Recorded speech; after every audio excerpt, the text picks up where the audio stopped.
A man takes what he wants, shows no weakness, leads without question, never bows to anyone. That's the Andrew Tate version of the gospel. And look, I get the appeal. There's something seductive about clarity, isn't there? The simplicity of it. Be hard, be dominant, take control. But the problem is, it's a shortcut that leads nowhere. It's masculinity as a performance, not as depth. But what if the most complete, most powerful man who ever lived, he didn't look anything like that? What if the blueprint for what it means to be a man isn't found in a Bugatti or a Twitter rant, but in someone who washed feet, wept openly and bled out on a cross? Some of the men I looked up to most in my life, they weren't loud, they weren't brash, they didn't need to dominate a room, but you'd follow them anywhere. Friends I knew at school, leaders I met as a teenager, men I worked with, worked for, and eventually employed, wherever there was a man I genuinely respected. It was never the brash one, never the bully, never the win at all costs merchant. It was the lad who'd pull you aside when you were acting the bollocks and tell you out straight, but kindly. The one who would notice when someone was left out and quietly make space for them. The fella who could command attention without raising his voice and who'd used whatever influence he could to call out injustice, to stand between the weak and the bully.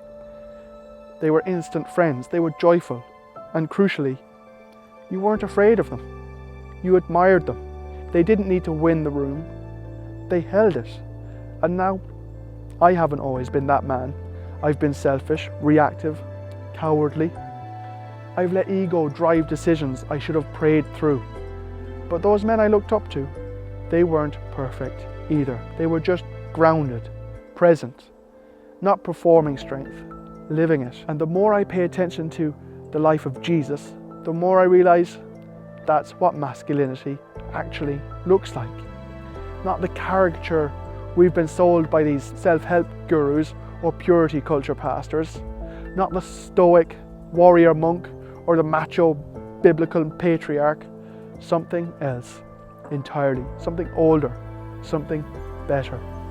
So let's go to the text, right, the Bible. Because if we're going to talk about what it means to be a man shaped by Christ, we should probably look at what Christ actually did. John 13, Jesus washes the disciples' feet. This is the night before he's crucified. He knows what's coming.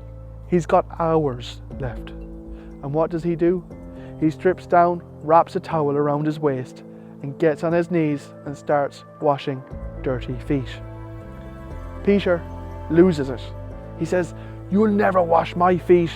And Jesus says, essentially, if you don't let me do this, you don't belong to me.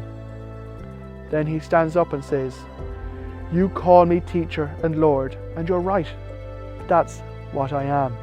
But I've just washed your feet. So you should do the same for each other." Think about that. The most powerful person in the room, with all the authority in heaven and on earth, and he kneels. Not as a performance, not just to prove a point, but because that's what love does. It descends, it serves, it makes itself small so others can stand tall.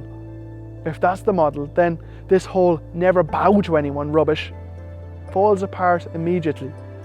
Biblical masculinity includes humility, not as a weakness, as a strength so secure that it doesn't need to dominate. John 11 says, Jesus weeps. Lazarus has died. Jesus arrives. Mary's gutted. The whole village is wrecked. And what does Jesus do? He doesn't deliver a sermon. He doesn't tell them to toughen up. He doesn't spiritually bypass the grief with some "he's in a better place now" nonsense. He weeps. 2 words in English, the shortest verse in the Bible. And it demolishes the lie that real men don't cry. If the Son of God, fully divine, fully human, sinless and sovereign, can stand at a grave and let tears fall, then you're not weak for feeling. You're human. You're alive. You're made in the image of a God who grieves.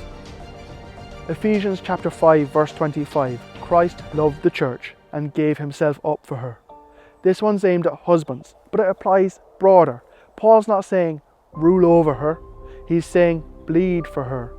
He's drawing a direct line between Christ's love for the church and how a man should love his wife, sacrificially, to the point of death. That flips the whole be the alpha script on its head. It's not about control, it's about laying down your life, leadership as sacrifice, not superiority. And lads, if your version of manhood means your wife shrinks back instead of flourishing, that's not biblical, that's broken. Christ didn't love the church by lording over it, he loved it by dying for it. Nails through the hands, mocked, derided, bled dry. That's the standard, not dominance. There's a version of masculinity doing the rounds online right now, right? You've seen it. All the flash, all the ego, the Rolexes, no depth. It tells you that if you serve, you're weak. If you feel, you're soft. And if you're not constantly asserting dominance, you're a pushover. And I'd argue the exact opposite. You're strongest when you're grounded. You're strongest when you're grounded enough to kneel. When you're secure enough in who you are that you don't need to perform. When you can hold your convictions without being a prick about it. 1 Peter chapter 3 verse 15 says this, always be prepared to give an answer to everyone who asks you to give a reason for the hope that you have. But do this with gentleness and respect. I want you to open your Bible and read that again. Gentleness, respect, not shouting, not destroying libs with facts and logic, right? Or the other way around. Not dunking on people for engagement or entertainment. Gentleness and respect. That's a masculinity that's anchored. It's not about being silent or about being passive. It's about being ready, thoughtful, respectful. A man of God doesn't need to shout to be strong. And honestly, that takes more guts than online tough guy act.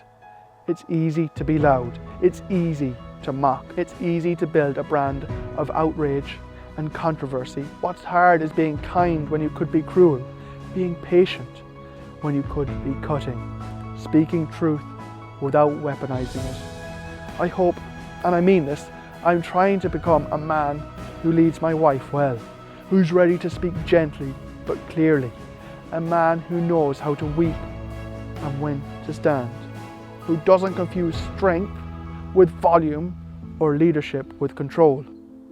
I'm definitely not there yet, but I'm paying attention and I'm watching the right people, not influencers, not the grifters, but the men in my life who've shown me what grounded, Christlike masculinity actually looks like. The ones who've made me feel safe, seen, and somehow stronger just by being in the room. That's the version of masculinity that I want. So here's the question that I'm sitting with, and maybe you are too. What kind of man are you becoming? Not what kind of man does the algorithm reward, not what kind of man gets the most likes or the loudest applause. What kind of man are you actually becoming when no one's watching? Are you building a life people feel safe around? Are you the kind of person who makes other people feel smaller or taller? Are you using your strength to protect or to dominate? What if strength isn't about being in charge, but about being dangerously good? Good in a way that disrupts systems. Good in a way that makes bullies uncomfortable. Good in a way that reflects the God who knelt to wash feet and wept at a tomb and bled on a cross. This isn't me preaching from some moral high ground. I'm on the same road. I'm figuring this out as I go. But I know this much. The kind of masculinity the world is selling us right now, it's hollow, it's reactive, it's fragile. It can't hold any weight. But the kind of masculinity that Jesus modelled. That's solid, that's tested, that's the kind of strength that doesn't need to prove itself because it's already secure, and that's the kind I want to grow into.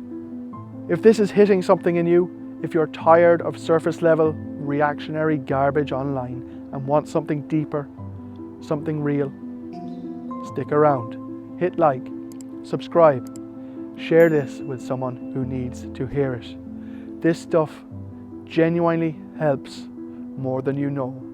The algorithm is a beast, but it responds to engagement.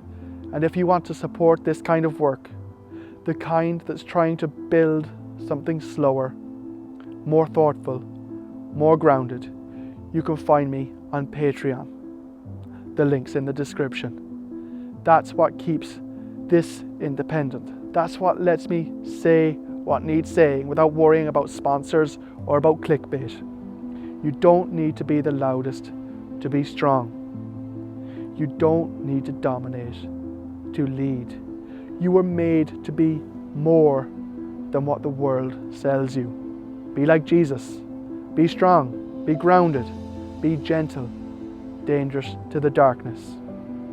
My name's Jacob, and this might be church.